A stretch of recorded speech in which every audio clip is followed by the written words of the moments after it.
Hey guys, this is Pete Tiger and welcome back to the World War Hulks. तो जैसा कि आप देख रहे हैं कि वर्ल्ड वॉर हल्क की स्टोरी बहुत ज़्यादा ज़बरदस्त मोड़ पे आ चुकी है, लेकिन अभी हमारे पास एक सबसे बड़ा सवाल बाकी है, इसका जवाब हासिल करना। क्या आखिरकार ये रेड हल्क थंडरबोल्ट रॉस थे तो थे कैसे? आखिरकार उनको रेड हल्क की पावर्स मिली तो मिली कैसे? तो आज का जो हमारा एपिसोड यानी कि हल्क इशू नंबर 23 होने वाला है, वो पूरा का पूरा इसी के ऊपर आज बेस करने वाला है। आज इसके अंदर हम पूरी की पूरी जनरल थंडरबोल्ट रॉस की कहानी को देखने वाले हैं कि किस तरह से वो लीडर और मोडोक के पास आगे फंस गए और किस तरह से उनको ये सारी की सारी शक्तियां मिली और अब आगे वो क्या कर रहे हैं इस वक्त, वो भी हम इसी एपिसोड के अंदर आज जानने वाले हैं।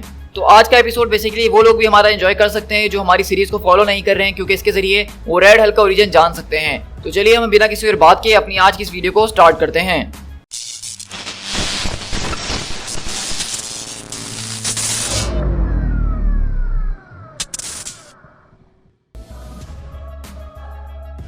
तो हमें कहीं सालों पहले जो है अपनी कहानी सुना रहे हैं जनरल थंडरबोल्ट रॉस और बताते हैं कि लोग कहते हैं कि तुम सिर्फ एक बार मरते हो, लेकिन मेरी नज़र में ये एक झूठ है। जब मैं 10 साल का था तो मैं पहली बार एक जहाज को लेके उड़ा था और मैं अकेले ही उड़ गया था। जब मैं 13 का हुआ तो मैंने फर्स्ट एरियल शो के अंदर हिस्सा लिया, और जब मैं 16 साल का हो चुका था तो मैं तकरीबन एक दिन में 2 से 3 टाउन को जो घूम लिया करता था, कभी कभार 4 को भी घूम लिया करता था जब मुझे अच्छा लगता था।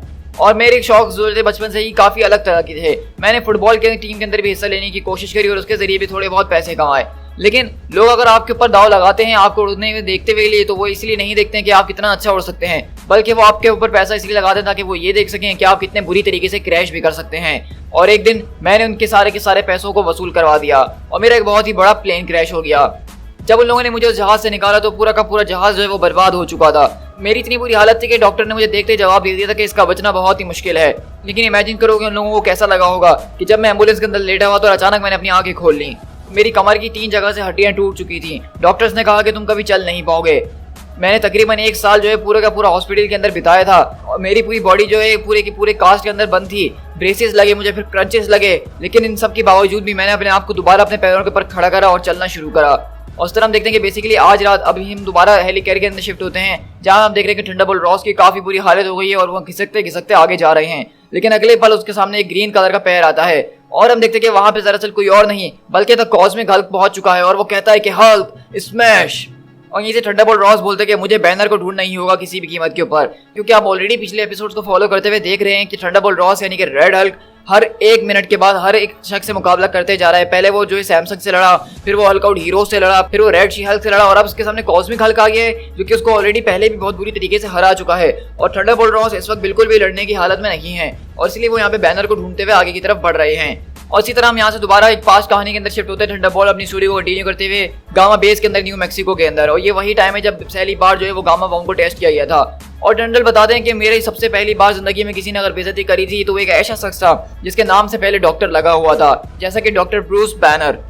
मतलब एक जर्नल की पोजीशन पे आ जाना ये इतना ज़्यादा आसान नहीं था। इसके लिए मैंने बहुत पापड़ बेले थे और यहाँ तक बहुत मेहनत करके मैं पहुंचा था। लेकिन इन सब के बावजूद यहाँ पे सारा का सारा जो क्रेडिट मिलता है वो किसी और को नहीं बल्कि बैनर को मिलता है, जो कि एक नॉर्मल सा सिविलियन था, लेकिन उसने इस गामा बॉम्ब प्रोजेक्ट के ऊपर मेरे साथ काम करा था। सब कुछ जो है वो हमारे प्लान के मुताबिक जा रही थी, बिल्कुल सब कुछ वैसा ही हो रहा था जैसा इसको होना चाहिए था। लेकिन एक पल के लिए जब मेरा ध्यान यहाँ से वहाँ हुआ तो तभी वो सब कुछ हो गया जिसके बारे में आज तक किसी ने नहीं सोचा था। मतलब बैनर वहाँ जाके पहुंच गया जहाँ पे वो बम फटने वाला था और उसके बाद तो सब कुछ बदल के रह गया। और उस दिन बेटी भी अपनी आंखों से सब कुछ तमाशा देख रही थी और बेटी को उस दिन वहाँ पे नहीं होना चाहिए था। लेकिन उसके बाद मुझे करना इतना था कि सिर्फ मुझे उसकी तलाश थी ताकि मैं दोबारा से उसको अपने कमांड के अंदर ले सकूं। लेकिन मुझे दरअसल ये बात पता चली कि वो बैनर नहीं है जो कि अब मेरे सामने आया था, बल्कि वो एक मॉन्स्टर था जो कि अब अपने आप को द हल्क के नाम से बुला रहा था। और उस तरह हम देखते हैं कि वहाँ पे हल्क जो है जनरल रॉस से मिलने के लिए आता है और कहता है कि रॉस ये तुमने बहुत बुरी हरकत करी है। तो वहीं से रॉस पूछते हैं कि आखिरकार तुम्हें मेरा नाम कैसे पता है? और रॉस बताता है कि उस वक्त मुझे बैनर के बारे में कोई आइडिया नहीं था कि वही जो है वो हल्क है। वो मेरे घर के ऊपर आके खड़ा हो गया मेरे लोगों के सामने और मेरी बेटी के सामने, और उसने मुझसे बहुत बदतमीजी से बात करी। और इसी तरह हम देखते हैं कि वहाँ पे हल्क जो है बैनर को एक हाथ मार के उसके लोगों के ऊपर ये फेंकता है और कहता है हल्क को अकेला छोड़ दो, और वो वहाँ से उड़ते हुए चले जाता है। मैंने इस बात को कभी किसी के सामने एडमिट नहीं करा, ना ही मिलिट्री के सामने और ना ही कभी अपनी बेटी के सामने। लेकिन उस रात जब हल्क मेरे पास से मुझे फेंक के गया था तो मैंने एक खतरनाक किस्म की रॉ पावर को देखा था। तो उस दिन मैंने जो है एक रॉ पावर ऑफ बीस्ट को देखा, एक वेपन ऑफ मास डिस्ट्रक्शन जिसको मुझे किसी भी कीमत पे हासिल करना था और अपनी तरफ करना ही था। और इसी तरह हम दोबारा प्रेजेंट के अंदर शिफ्ट होती है कहानी हेल कैरियर के अंदर, जहाँ पे हम देखते हैं कि कॉस्मिक हल्क जो है जनरल रॉस को उठाया अपने हाथों के अंदर और रॉस बोलते हैं कि जाओ मेरा काम तमाम करना है तो फौरन से कर दो, मैं तुमसे नहीं डरने वाला हूँ। जब मैं असली हल्क से नहीं डरता हूँ तो उसके जैसे खिलौने से तो बिल्कुल भी नहीं डरने वाला हूँ, तुम्हें जो करना है वो कर लो। और उसी तरह हम देखते हैं अगले पल वहां पे वो जो कॉस्मिक हल्क होता है वो रॉस को अपने हाथों में दबाना शुरू करता है। और इस तरह रॉस अपनी कहानी सुनाते हुए हमें बता रहे होते हैं कि चाहे मैंने कितनी बार भी कोशिश क्यों ना कर ली हो, मैंने कितने पावरफुल हथियार हर चीज को आजमा के देख लिया हल्क के ऊपर, लेकिन हल्क हमेशा ही उससे जीत जाता है और कभी ना कभी किसी ना किसी तरीके से बच ही जाता है। और वो हमेशा सबके बीच मुझे जो एक फुलिश साबित कर देता है। और यूनाइटेड स्टेट्स की गवर्नमेंट अपने आप को कभी भी एक फुलिश साबित नहीं कर सकती है, वो भी किसी और दुनिया के सामने। और इसी तरह हम लोग यहाँ से हल्क बस्टर बेस के अंदर शिफ्ट होते हैं, गामा प्रिजन फैसिलिटी के अंदर, पास्ट के अंदर। कि फुलिश दिखना ही एक ऐसी चीज थी जिसको मैं बर्दाश्त नहीं कर सकता था, लेकिन मेरे इस जज्बात को कोई नहीं समझ सकता था। और तब जाके चीजें जो है प्रोफेशनल से पर्सनल की तरफ चले गई। मेरे और हल्क के बीच एक तरह की दुश्मनी शुरू हो गई, क्योंकि मैंने आज तक जो भी करने की कोशिश करी अपनी जिंदगी में, मैंने सिर्फ अपनी कंट्री के अच्छे के लिए करी है। यहाँ तक कि मेरी पहली अलायंस जो कि मोडोक के साथ थी। और इसी तरह देखते हैं कि जनरल यहाँ पे बेसिकली मोडोक के पास आते हैं मदद वगैरह मांगने के लिए। तो मोडोक बोलता है कि मैंने आपकी जो सारी की सारी बातें सुनी, उसके जरिए मैं इस नतीजे पे पहुंचा हूँ कि हम दोनों एक ही कॉमन गोल को शेयर कर रहे हैं जनरल।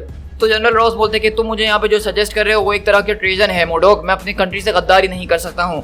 तो ये मोडोक बोलता है कि ये किसी किस्म की कोई गद्दारी नहीं है, बल्कि तुम तो अपनी कंट्री को खतरनाक किस्म के मॉन्स्टर से बचाना चाहते हो।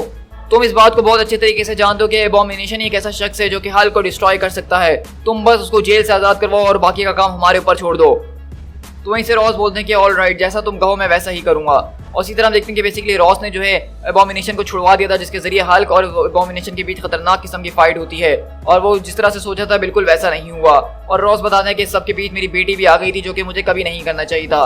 और रॉस बोलते हैं कि बेटी पीछे हट जाओ, इवन एबॉमिनेशन जो है वो भी हल्क को एलिमिनेट नहीं कर सकता है, वो भी बिल्कुल बेकार है। तो बेटी बोलती है कि आपको तो इस सब का चार्ज होना चाहिए था ना, आखिरकार आपने एबॉमिनेशन को किस तरह से बाहर निकलने दिया प्रिजन से, इसकी तो जिम्मेदारी आपके ऊपर थी। मेरे ख्याल से फाइनली डैड आपने अपनी लाइन को क्रॉस कर दिया है, आपने इस सबको अरेंज करवाया है, आपका पर्सनल ऑब्सेशन जो है वो आपको अंधा कर रहा है, आप आखिरकार क्या बन चुके हैं। तो रॉस बोलता है कि तुम मुझे गलत समझ रही हो मेरी बेटी, ये इस तरह से नहीं है, मैं तुम्हें समझा सकता हूँ।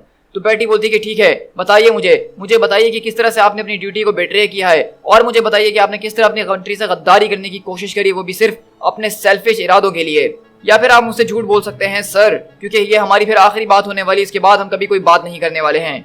और वहीं से रॉस बोलता है कि उस दिन मुझे इस बात के बारे में पता चला कि मैं जिस चीज को उम्मीद कर रहा था देखने के लिए सारी जिंदगी, वो मेरी बेटी के अंदर ही मौजूद थी। और उस दिन मुझे जब ये पता चला तो मुझे अपने आप से नफरत हो गई। मैंने अपनी बेटी को खो दिया था, जो कि मेरी अकलौती फैमिली थी। मैंने अपनी कंट्री से गद्दारी करी, जिसके अंदर मैं हमेशा से बिलीव करता आया हूँ।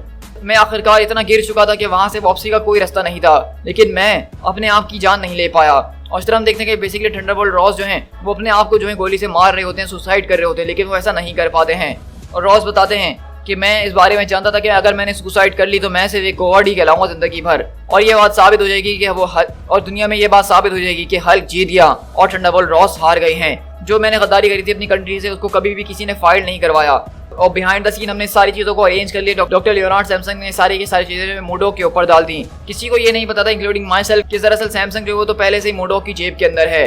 और इसी तरह हम लोग बेसिकली अपनी हेल्थ कैरियर वाली फाइट के अंदर शिफ्ट होते हैं, जहां पे हम देखते हैं कि बेसिकली यहाँ पे थंडरबोल्ट रॉस जो इस वक्त ह्यूमन वाली फॉर्म के अंदर है, वो कॉस्मिक हल्क के जो करीब आते हैं, तो बेसिकली कॉस्मिक हल्क की जो कॉस्मिक एनर्जी है वो उसको अपने अंदर एब्जॉर्ब करने लगते हैं। और जैसे जैसे वो उस कॉस्मिक हल्क की एनर्जी अपने अंदर एब्जॉर्ब कर रहे होते हैं, तो वहीं अगले पल वो दोबारा जो है रेड हल्क के अंदर ट्रांसफॉर्म होते हैं।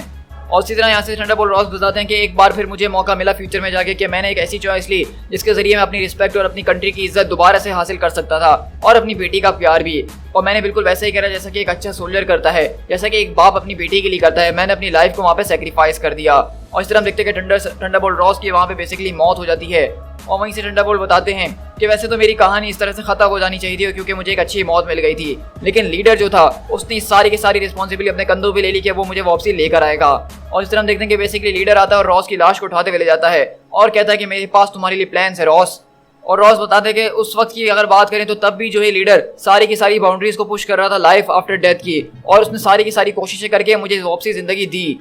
और उसने जो है इसके साथ साथ मुझे एक नए आउटफिट के अंदर फिट कर दिया, जिसको द रिडीमर आर्मर कहा जा रहा था। मैं एक तरह का लिविंग वेपन बन चुका था, जो कि उसको लग रहा था कि फाइनली हल्क को डिस्ट्रॉय कर सकता है। मेरी बॉडी जरूर रिस्टोर हो गई, लेकिन मेरा माइंड वो बिल्कुल भी रिस्टोर नहीं हुआ था। मैं एक तरह के वेजिटेबल स्टेट के अंदर था और कुछ नहीं। मैं वहाँ पे सिर्फ लीडर का हुक्म मान रहा था, मेरे बस में कुछ भी नहीं था। और आई एम श्योर उस बास्टर्ड को यही लगा होगा कि हल्क से मुकाबला करने के लिए काफी है। और इसी तरह हम देखते हैं कि रिडीमर आर्मर जो है वो हल्क से मुकाबला करता है, और इसी बीच हल्क को पता चलता है कि ये रॉस है, और कहता है कि आखिरकार तुम्हारे साथ लीडर ने क्या कर दिया है।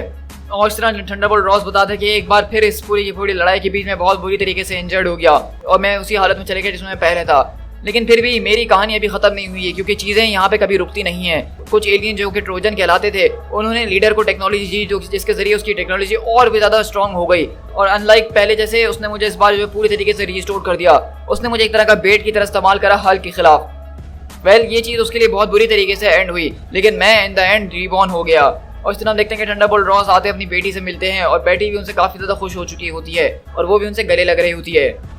लेकिन रॉस बताते हैं कि सबके बावजूद भी मेरे दिल के अंदर अभी भी वही जज्बात मौजूद थे कि मुझे किसी ना किसी तरीके से इतना पावरफुल होना है कि मैं कभी हल्क को मार सकूं, और ये चीज कभी नहीं रुकने वाली है जब तक मैं अपने हाथों से ही हल्क को डिस्ट्रॉय ना कर दूं।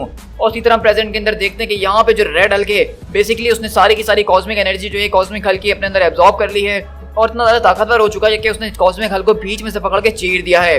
और मुझे ये बात बताने की जरूरत नहीं है कि यहाँ पे रेड हल्क ने जो करा है वो कितना ज्यादा ऑसम एक फीट है, क्योंकि हम पिछले एपिसोड में देख चुके हैं कि कॉस्मिक हल्क ने रेड हल्क और ए बॉम्ब दोनों को ही एक साथ पेल दिया था, और उस वक्त वो पूरा चार्ज भी नहीं था। लेकिन अब हम देख रहे हैं कि रेड हल्क इस वक्त इतना ज्यादा गुस्से में आ चुका है कि उसने कॉस्मिक हल्क को बीच में से पकड़ के चीर दिया है।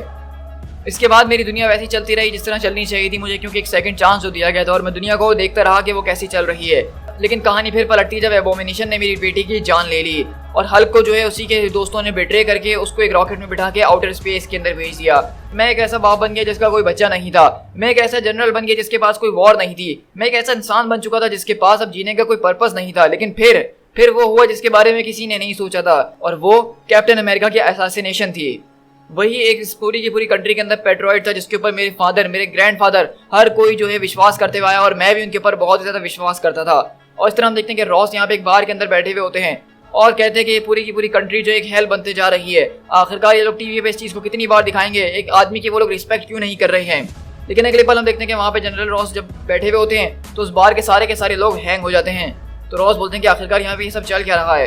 तो वही हम देखते हैं कि पीछे से कोई और नहीं बल्कि मोडेक और लीडर आते और कहते हैं कि हमने ये सब कुछ करा है ताकि हम लोग कुछ आपस में बातें कर सके प्राइवेट के अंदर। वैसे भी हमें आजकल तुमसे मिलने का कोई मौका जो नहीं मिल रहा है, हमारे पास तुम्हारे लिए एक प्रपोजल है। वहीं से लीडर बोलता है कि हम जानते हैं कि तुम हम पे बिल्कुल भी विश्वास नहीं करोगे, लेकिन एक बात के ऊपर एग्री जरूर करोगे कि ये कंट्री जो है टूट चुकी है। और मोडोक बोलता है कि क्या हुआ अगर हम तुम्हें एक ऐसा टूल दे दें जिसके जरिए तुम अपनी इस कंट्री को फिक्स कर सको। और लीडर बोलता है कि हम इस बात को मेक श्योर करेंगे कि तुम ही इन सारी की सारी चीजों के इंचार्ज रहो। तो वहीं से रॉस बोलते हैं कि आखिरकार why in the God's name मैं तुम लोगों के ऊपर ट्रस्ट करूं, मुझे तुम दोनों में से किसी के ऊपर भी भरोसा नहीं है। तो लीडर बोलता है कि तुम जानते हो मेरे पर्सनल एक्सपीरियंस है कि मेरे पास इतनी कैपेबिलिटीज हैं कि मैं किसी को भी जिंदा कर सकता हूं। तो रॉस बोलता है कि हाँ वो तो मैंने देखा ही है, लेकिन वो सिर्फ एक ब्रेन डेड फॉर्म होती है और कुछ भी नहीं। अब नहीं, क्योंकि अब मैं मोडोक के साथ मिल चुका हूँ और हम लोगों ने मिलकर वो सीक्रेट्स को अनलॉक कर लिया जिसके बारे में तुम सोच भी नहीं सकते हो। इमेजिन करो कि अगर तुम्हारी बेटी को हम जिंदा कर दें तो फिर। तो रॉस बोलते हैं कि बेटी गो टू हेल, अगर तुमने उसको छूने की भी कोशिश करी या तुमने उसके एक बाल को भी बाका किया तो मैं तुम दोनों की यहाँ पे जान ले लूंगा। समझ में आई तुम लोगों को? जरा शांत हो जाइए जनरल, हल्क जो है लौट कर आएगा। आप भी इस बात को जानते हैं और हम भी इस बात को जानते हैं, तो क्या आप पहले से उसके लिए तैयार नहीं रहना चाहते हैं? तो वहीं से जनरल रॉस बताते हैं कि वो दोनों लोग बहुत ज्यादा जीनियस थे, उन लोगों को पता था कि मेरे कौन से बटन को पुश करना है। उन्होंने मेरी उसी टेम्पटेशन को धक्का देने की कोशिश करी जिसके लिए मैं इतने सालों से जीता आया हूँ। और जैसा कि उन लोगों ने कहा कि हल्क वापसी आएगा तो वो वापसी आया, और सबको तो हमने देखा ही था। उस मॉन्स्टर ने हमारी पूरी की पूरी कंट्री के ऊपर वॉर को डिक्लेयर कर दिया, और हम यहाँ से बेसिकली उस न्यूयॉर्क सिटी वाली फाइट के अंदर शिफ्ट होते हैं जब वर्ल्ड वॉर हल्क वाला इवेंट हुआ था। जब यहाँ पे हमने देखा था कि हल्क आया था और थंडरबोल्ट रॉस ने उसे तब भी मुकाबला करने की कोशिश करी थी। और जनरल रॉस बताते हैं कि बेटी चले गई, उसके बाद कैप्टन चले गए, और अब ये सब हो रहा था यहाँ पे। तो मैंने इस बात का डिसीजन ले लिया कि मुझे अब इस दुनिया को बेहतर बनाना ही होगा। जिन सैटेलाइट्स ने उस पूरे के पूरे वर्ल्ड वॉर हल्क वाले इवेंट के अंदर हल्क की सारी पावर्स को छीन के उसको गिरा दिया था, वो दरअसल कॉम्प्रोमाइज हो चुकी थी। इंटेलिजेंसिया जो है इस पूरी की पूरी बैटल को जो है देख रही थी अपने खुफिया रस्तों में बैठ के। उन्होंने जो है दरअसल इस पूरी की पूरी सैटेलाइट को हैक किया हुआ था। हर किसी ने इस चीज को देखा तो सही, लेकिन किसी ने इसके ऊपर गौर नहीं करा। दरअसल उन सैटेलाइट ने किसी किस्म की कॉस्मिक एनर्जी हल्क के ऊपर मार के उसको डिफेक्ट नहीं करा था, बल्कि उस बीम ने जो है हल्क के अंदर से निकलने वाली सारी की सारी कॉस्मिक एनर्जी और गामा एनर्जी को अपने अंदर उल्टा एब्जॉर्ब करा था, जिसके बारे में बहुत ही कम लोगों को पता है। उन्होंने सारी की सारी बैनर की एनर्जी को खींच के एक जगह पे कलेक्ट कर लिया था ताकि वो कैथेसिस रे के लिए इस्तेमाल कर सकें उसको किसी और लोकेशन के ऊपर। और जिस जगह पे ये सब कुछ हुआ था वो दरअसल ग्राउंड जीरो था, जहाँ से ये सारी की सारी चीजें पॉसिबल हो पाई हैं। ये पूरा का पूरा ऑपरेशन जो था दरअसल हाउस किया गया था गैमा बेस के अंदर। ये दरअसल फैसिलिटी जो है कभी एम की हुआ करती थी और इसके अंदर सिर्फ एलएमडीज ही काम किया करते थे और कुछ सोल्जर्स हुआ करते थे जो उसको ऑथेंटिक सिटी दे सकें। और वहीं से जनरल रॉस हम देखते हैं कि मोडोक और लीडर के साथ काम कर रहे होते हैं और यहाँ सैमसंग भी मौजूद है, और वो पूछने के बैनर को क्या लगता है कि वो कहाँ मौजूद है। तो वहीं से लीडर बताया था कि बैनर को ऐसा लगता है कि वो एक शील्ड फैसिलिटी के अंदर है, जब वो जागेगा तो उसके सामने सैमसंग रहेगा ताकि उसका विश्वास इसके ऊपर कायम रहे। और हम उसको हर थोड़े टाइम के बाद जो है कैटाटोनिक स्टेट के अंदर डाल देंगे ताकि वो होश में ना रह सके और उसके अंदर की गामा इरिडिएट जीन्स जो हैं उनको हम हासिल कर सकें, जिसके लिए हमें उसकी आगे ज़रूरत होने वाली है। और रॉस पूछने के बेटी के बारे में क्या ख्याल है, तो लीडर बताता है कि बेटी बिल्कुल सुरक्षित है और वो किसी ऐसे शख्स के साथ मौजूद है जिसके ऊपर वो ट्रस्ट करती है। तो जनरल पूछने के मैं उससे कब मिल सकता हूँ, तो लीडर बोलता है कि इस कंट्री को इस वक्त आपकी गार्डियंस की जरूरत है जनरल, और वैसे भी आपके पास बहुत ज़्यादा टाइम आगे बचने वाला है जिसके अंदर आप अपनी बेटी के साथ वो टाइम गुजार सकते हैं। और इसी तरह हम देखते हैं कि बेसिकली लीडर और मोडॉग ने जो है उसी सारी की सारी एनर्जी से जो कि उन्होंने हल्क के अंदर से कलेक्ट करी थी वर्ल्ड वॉर हल्क के इवेंट के अंदर, वही एनर्जी कैथेसिस रेस के प्रोसेस में मिला के उन्होंने रेड हल्क को बनाया है। और वो बताता है रॉस कि वो पहली रात जब ये सब कुछ पॉसिबल हुआ तो कैथेसिस रेस को जो है एक रियलिटी बना दिया गया। वो पावर एक अनबिलीवेबल पावर थी और मैं उस रात बन गया द रेड हल्क। मेरा पहला मिशन, मैंने अपने सारे के सारे स्कोर्स को सेटल करा। एबॉमिनेशन ने जो है बेटी के साथ करा वो उसका बदला मैंने ले लिया और मैं वही वेपन अपने साथ लेकर गया जो मैं सारी जिंदगी अपने साथ रखता था, यानी कि एक गन। नो मैटर के बाहर से मैं कैसा भी लग रहा हूँ उस वक्त, लेकिन मैं अंदर से जानता था कि मैं क्या फील कर रहा हूँ और मुझे इस बात से कोई फर्क नहीं पड़ता। जो मेरा सेकंड मिशन था उसके अंदर मैंने हेली कैरियर को जो है जमीन पर लाके गिरा दिया क्योंकि हमें एक मूवेबल बेस ऑफ ऑपरेशन चाहिए था। लेकिन इन सब के बीच हमसे एक बहुत ही बड़ी गलती हो गई थी जो हमारे लिए मसला बन सकती थी। और इस तरह हम देखते हैं कि बेसिकली आपको याद होगा कि जनरल थंडरबोल्ट रॉस जो थे उस वक्त हेली कैरियर के अंदर मौजूद थे और इसी बीच जनरल रॉस जो थे दरअसल वो जनरल रॉस नहीं थे बल्कि वो LMD थे। मतलब इतने टाइम से आपको जो कंफ्यूजन थी ये कि आखिरकार जनरल रॉस अगर रेड हल्क हैं तो वो किस तरह से हमारे सामने घूम रहे हैं। तो दरअसल जनरल रॉस की जो है वो LMD उन लोगों ने छोड़ी हुई थी जो कि जनरल रॉस बने हुए थे और असल में जनरल रॉस जो है वो रेड हल्क के फॉर्म में घूम रहे थे। और इस तरह हम देखते हैं कि यहाँ पे जब ये LMD मर जाती है तो उनके लिए एक मुश्किल आ जाती है, लेकिन वहीं पे सैमसंग बोलता है कि इस बॉडी को छेड़ने की कोई जरूरत नहीं है, हम इसका टेक केयर कर लेंगे। तो वहीं से पीछे सवाल आती है कि तुम लोग ऐसा कुछ भी नहीं करने वाले हो। और हम देखते हैं कि यहाँ पे वही शील्ड एजेंट क्वांटरमेन आ जाता है जिसको हम पिछले अपने एपिसोड्स में देखते आए हैं कि किस तरह से सैमसंग ने इसको बहुत बुरी तरीके से मार दिया था। और जनरल रॉस बताते हैं कि मैं क्ले क्वांटरमेन को बहुत लंबे अरसे से जानता था, हम लोग एक साथ काम किया करते थे हल्क को हंट डाउन करने के लिए, लेकिन मैंने उसका मर्डर नहीं करा, वो सैमसंग का ऑपरेशन था, ये सब कुछ उसके हाथों के ऊपर है, उसका दिमाग बिल्कुल खराब हो चुका था।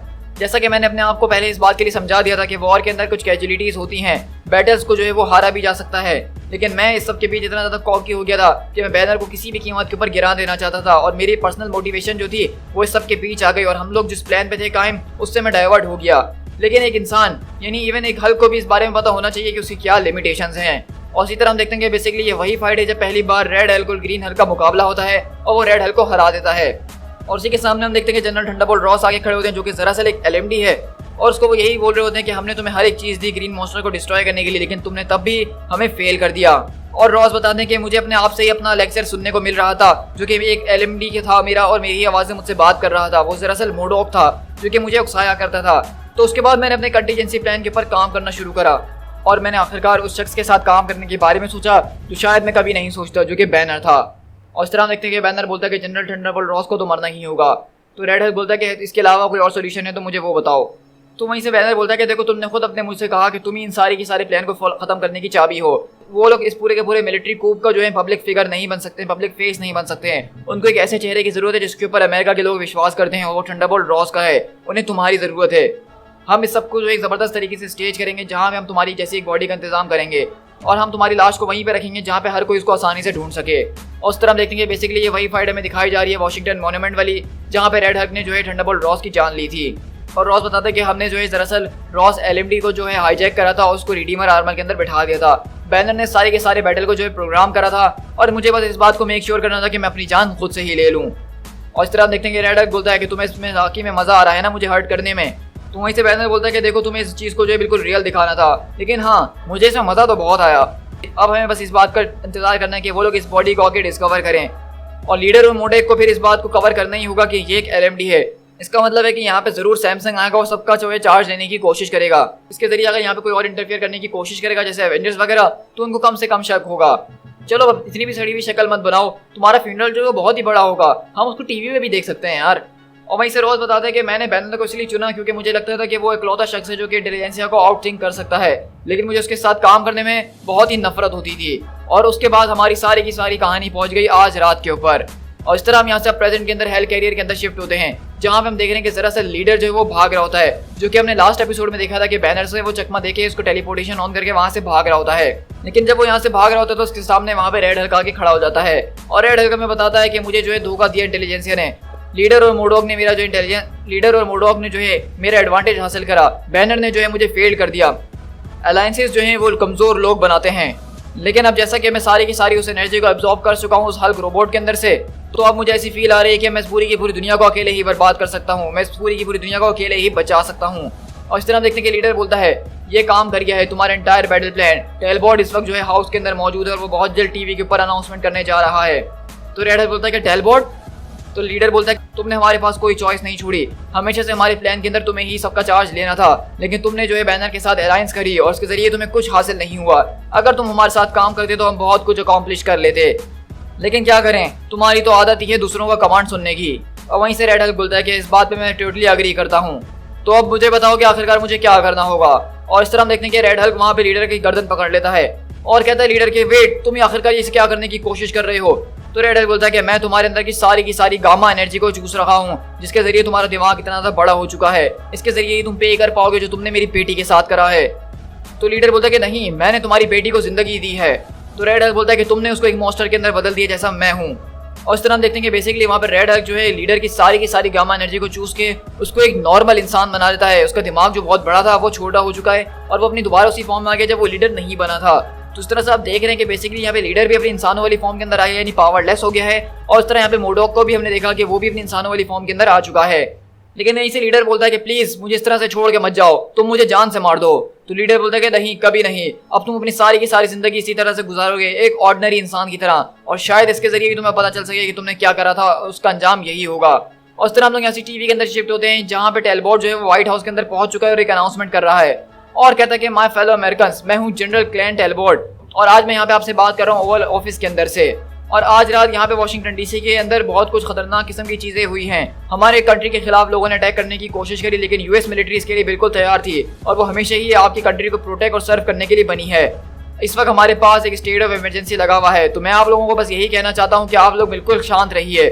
लेकिन हम वहीं देखते हैं कि जब वो टीवी पे टेलबॉट बात कर रहा होता है तो अचानक उसके पीछे से रेड हल्क का हाथ आता है और हम वहीं देखते हैं कि रेड हल्क अपने हाथों से उसकी मुंडी दबा देता है और वो कहता है कि यस पीपल, अब तुम लोग बिल्कुल काम रह सकते हो क्योंकि अब मैं यहाँ का इंचार्ज हूँ। और इस तरह हम देखने के दरअसल वो टेलबॉट होता ही नहीं बल्कि वो भी एक एलएमडी ही थी और सबका पर्दाफाश रेड हल्क दुनिया में सबके सामने कर देता है। और अब वो ये बता रहा है कि वो दरअसल अब इन सबका इंचार्ज बन चुका है। और रेड हल्क बताता है कि मैंने इस बात को शुरू से सस्पेक्ट कर लिया था कि टेलबॉट भी एक एलएमडी ही होगा, जिस तरह से वो रॉस के एलएमडी को इस्तेमाल कर रहे थे, क्योंकि लीडर कभी भी किसी और शख्स को जो है अपने अलावा कमांड अस्यूम करने दे ही नहीं सकता है। मेरे ख्याल से इस वाले टेलबॉट को तो शायद ये बात पता भी नहीं होगी कि वो एक तरह की एलएमडी था, ये एक तरह का रोबोट था।